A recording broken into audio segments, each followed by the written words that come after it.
So hello guys, welcome back and welcome to this video. So guys, আজকে ভিডিওতে আমি চারটে কেক বেসিক্যালি অর্ডার রয়েছে আমার। তো চারটে কেক বেক করছি। চারটে কেক হলো দুটো রয়েছে chocolate sponge birthday cake, and একটা রয়েছে ব্যানানা কেক, অ্যান্ড একটা রয়েছে চকো লাভা কেক। তো চারটে কেকই বেক করবো একসাথে, আর সেটা তোমাদেরকে দেখাবো। তো চলো গাইস, ভিডিওটা কেমন হয়, আশা করি ভিডিওটা ভালো হবে, তোমাদেরকে ভালো লাগবে। অ্যান্ড চলো বেশি কথা না বাড়িয়ে ডাইরেক্ট আমার প্রিপারেশনে যাবো। এখন অনেক প্রিপারেশন বাকি রয়েছে চারটে কেকের জন্য, বাড়িতে একা রয়েছে, হেল্প করার জন্য কেউ নেই। শুরু করছি ব্যানানা কেক দিয়ে। তো প্রথমে নিয়ে নিয়েছি ব্যানানা,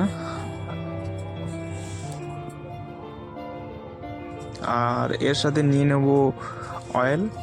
তো তোমরা যে কোনো অয়েলে ইউজ করতে পারো। তো আমি এখন ইউজ করছি রাইস ব্র্যান অয়েল, তোমরা সাধারণত সাদা তেল ইউজ করতে পারো, রিফাইন্ড অয়েল। আর এর সাথে প্রয়োজন পড়বে বেকিং সোডা। বেকিং সোডা কিন্তু ইউজ করতে হবে। তো আমি তিনটে ইনগ্রেডিয়েন্টস কিন্তু আমি মিক্সচার জারের মধ্যে নিয়ে ভালো করে মিক্সিং করে নেব প্রথমে তিনটে উপকরণ।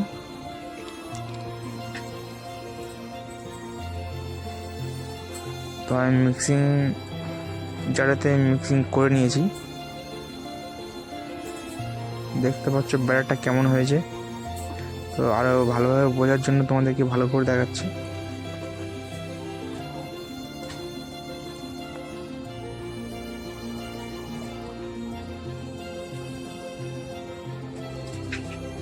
তো এবার রেডি করে নেব অন্য যেসব উপকরণগুলো রয়েছে। তো প্রথমে নিয়ে নেব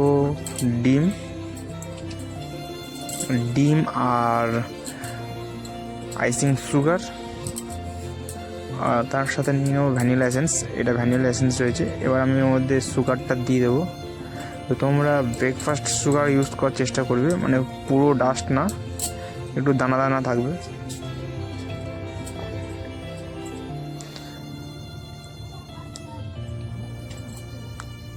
তো আমি ইলেকট্রিক বিটারে করছি। ইলেকট্রিক বিটারের মধ্যে বিট ভালোভাবে করে নিতে হবে ওটাকে।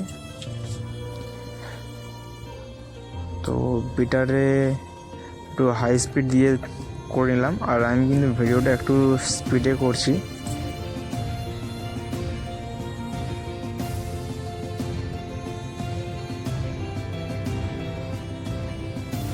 বেশ কিছুক্ষণ ভালোভাবে বিট করে নিলে যখন ডিমটা বেশ ফুলে উঠবে, ঠিক তখনই কিন্তু আমি ওটাকে ছেড়ে দেবো। দিয়ে এবার যে ব্যানানা মিক্সিংটা করেছিলাম ওটাকে আমি রেডি করে নেব।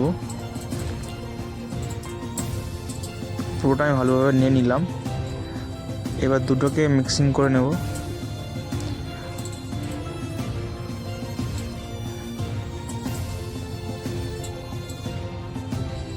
তো ইলেকট্রিক বিটারে আমার ভালোভাবে বিট করা হয়ে গেছে।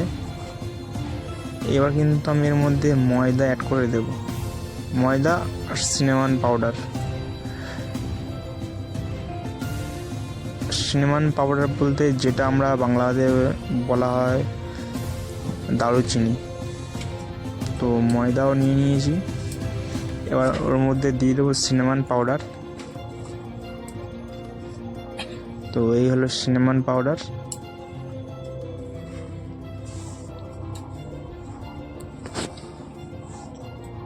তো সিনামন পাউডার দিয়ে একটু ভালোভাবে বিট করে নেব। তো আমার ব্যাটারটা সম্পূর্ণ রেডি হয়ে গেছে। এবার এটা বেক করার জন্য রেডি। তো আমি বাটিতে ভালোভাবে তেল গ্রিস করে নিলাম।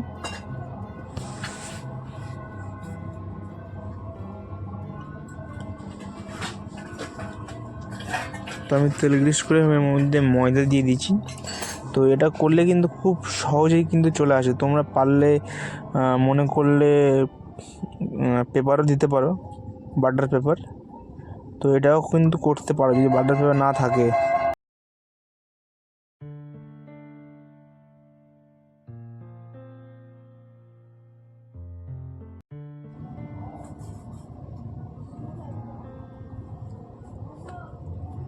Batter ready.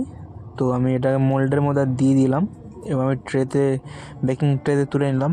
এবার আমি দ্বিতীয় কেকটার জন্য প্রিপারেশন স্টার্ট করব। তো দ্বিতীয় কেকের জন্য আমি স্পঞ্জ করছি, যার জন্য আমার কেক জেলটাকে রেডি করে নিতে হবে প্রথমে। এমনি সময় ইউটিউবে অনেক ভিডিও রয়েছে যেখানে বেকিং পাউডার বেকিং সোডা দেয়, এভাবে কেউ কিন্তু কখনো দেখায় না। তো এটা কিন্তু অরিজিনাল রেসিপি, সম্পূর্ণ যেসব কেক কারখানাতে কেক তৈরি হয়, বড় বড় হোটেলেতেও এভাবে তৈরি হয়। তো আমি আমার সম্পূর্ণ নিজস্ব এক্সপিরিয়েন্স দিয়ে কেকটা বানাচ্ছি। তো আমি হোটেল থেকে যেহেতু কাজ শিখেছি, তো সেইভাবে আমি কাজটা করছি এখানে, কোনো ইউটিউব ভিডিও থেকে না, ঠিক আছে। তো প্রথমে কেক ব্যাটারটাকে আমি রেডি করবো। কেক ব্যাটারের জন্য যে জেলটা প্রিপারেট করতে হয়, তো আমি সেটা প্রিপারেট করে নিলাম ভালোভাবে। তো এবার আমি ডিম আর চিনি, তো তোমরা ডিম যদি কেউ করতে চাও, দুটো ডিমের সাথে কিন্তু 60 গ্রাম সুগার নেবে। তো এটা চেষ্টা করবে ব্রেকফাস্ট সুগার যাতে ইউজ করা যায়, মানে একটু দানা দানা চিনি, পুরো পাউডার না কিন্তু, ঠিক আছে, একটু দানা দানা থাকবে। তো এবার দুটোকে ভালোভাবে মিক্স করতে হবে। তো এই দুটোতে যখন অনেকটা ফ্লাফিনেস হয়ে যখন আসবে, তখন কিন্তু কেক জেলটা আমি এর মধ্যে অ্যাড করে দেবো।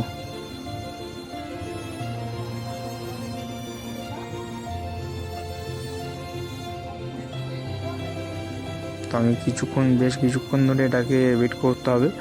যেহেতু ভিডিওটা এডিট করে স্পিডে করা, তার জন্য একটু কম সময়ে আমাদেরকে দেখানোর চেষ্টা করছি, কিন্তু এটা অনেক টাইম লাগে একটু।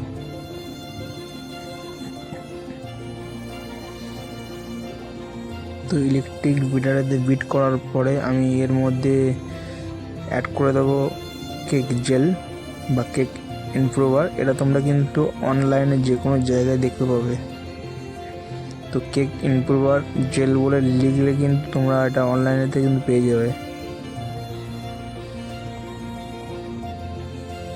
তো এটা খুব সুন্দর করে বিট করবে, এটা খুব সুন্দর ফ্লাফিনেস নিয়ে আসবে কেকের ব্যাটারের মধ্যে।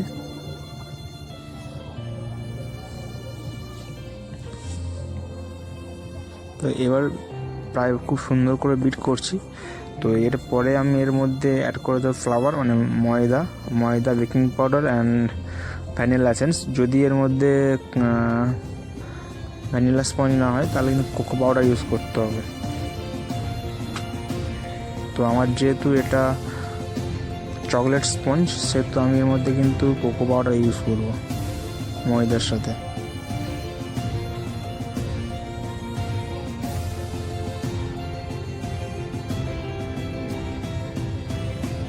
তো সব কিছু নির্দিষ্ট একটা মেজারমেন্টের মধ্যে থাকবে। ময়দা কিন্তু 60 গ্রাম ইউজ করে তোমরা করো। আর এটা বেকিং পাউডার ছিল, সামান্য বেকিং পাউডার দিলাম। আর এর মধ্যে অ্যাড করে দেবো কোকো পাউডার, যেহেতু এটা চকলেট স্পঞ্জ।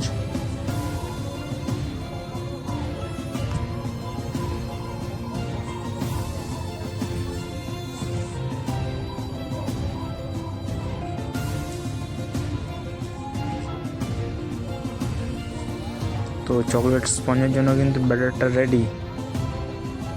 এবার এটাকে মোল্ডের মধ্যে নিয়ে নিতে হবে।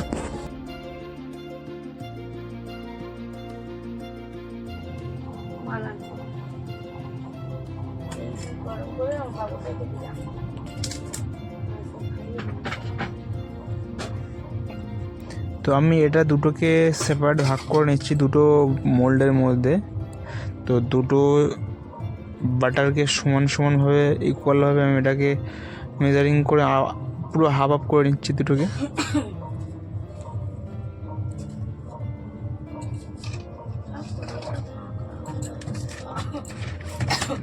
তো এটাকেও এবার বেকিংয়ের জন্য রেডি করে দিয়েছি। এবার এটা বেকিংয়ে চলে যাবে। তো এটাকেও বেকিং ট্রের মধ্যে তুলে নেব।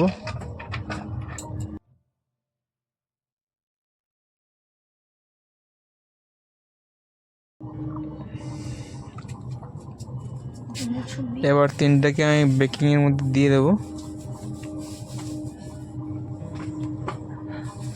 তো এবার আমার এই যে ব্যাটারটা রেডি হয়ে গেছে, এটা আমি আমার ওভেনের মধ্যে বেক করব আর যদি কেউ ওভেন ছাড়া বেকিং করতে চাও, ওভেন না থাকলে তার জন্য কিন্তু ভালো উপায় রয়েছে। তোমরা এর মধ্যে করতে পারো, প্রেসার কুকারের মধ্যে করতে পারো। তার জন্য আমাকে কমেন্ট করো, আমি তোমাদেরকে অবশ্যই তার জন্য একটা ভিডিও বানিয়ে দেবো। তো আমার এখন সম্পূর্ণ রেডি। তো গাইস, এতক্ষণ দেখার জন্য অবশ্যই ধন্যবাদ। Thanks for watching this video and tata, bye bye. দেখা হবে নেক্সট ভিডিওতে। তো এটা আমার OTG Kutchina 38 litre. Tata, bye by.